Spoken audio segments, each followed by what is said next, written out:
like I said, there's nothing wrong with changing up the rule set a little bit, but okay. Yo. Yeah. Sephiroth and Wolf? Oh yeah, DarkLordPingu, of course, of course. I haven't gotten to see in a while, and that is DarkLordPingu. Someone I've been waiting to see come back for a little while. I haven't seen him play since before I left Fort McMurray about a year ago. And I've heard a lot. He's been in and out of the scene, but he's coming back with the Wolf right now, and I'm expecting him to put on a show. Yeah, that's one thing I love about Wolf. That this character is so stylish, such strong options too.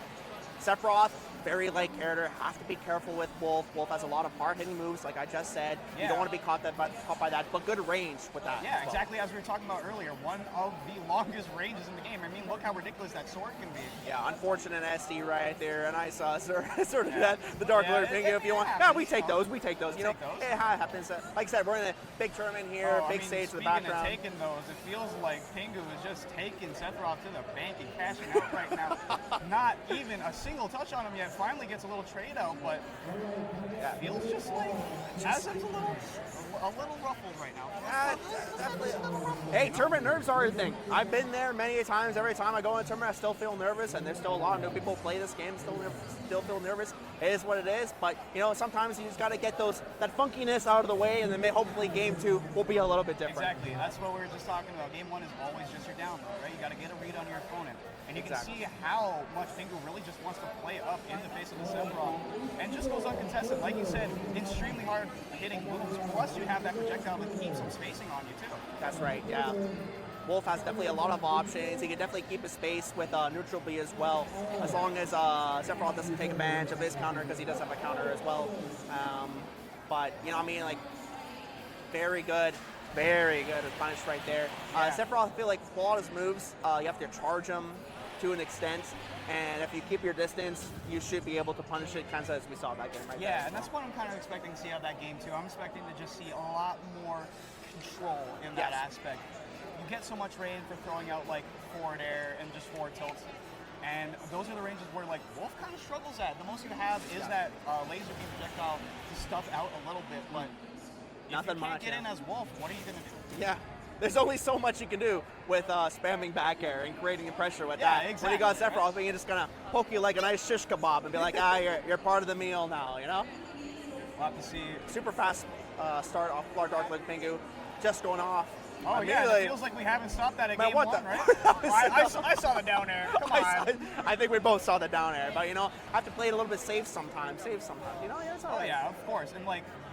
As I said, Pingu is someone I've seen enter that many racklets lately. So for him, just to be as consistent as he is right now in hitting those punishes and being consistent in that game plan, it's just nice to see a little return to form. Oh, nice. Oh, nice wow, still there. Oh, there's another punish. I will say I'm a little frustrated right now for Azem. Just seeing that charged uppy just land on shield again and again. I feel like just trying to go to ledge and mixing up an option from there might help him try to get back on stage.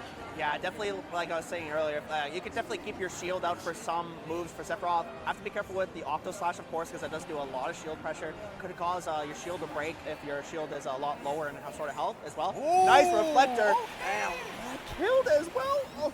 And that was like partially charged too. Yeah, and that was the first time he's even thrown out the moon, you know? Yeah, I wonder if that's going to scare him out of it now, where it's like, exactly. Oh geez, totally forgot, Wolf has a counter, right? Or a reflector, I should say. Yeah, I mean, like, we're so used to seeing Shine used for anything but projectiles. Yes. The one time you get to see it for the projectile, it's a bit of a shell shocker. That's right. And we can't forget Sephiroth with One Wing Angel does have that super armor. And a third jump as well. Of course, DLC getting that a little bit of an extra buff, and it feels like Azem wants to take advantage of that now. This is the most percentage he's been able to build up on Pingu on that set, and there is his first stock as well. Yep. You know, still has One Wing Angel, 94%, a little bit of rage. It's not too bad. He's able to bring it back. It is possible, of course. Just has to play a little slower, take advantage of, like I said, Wolf's limited range. For sure.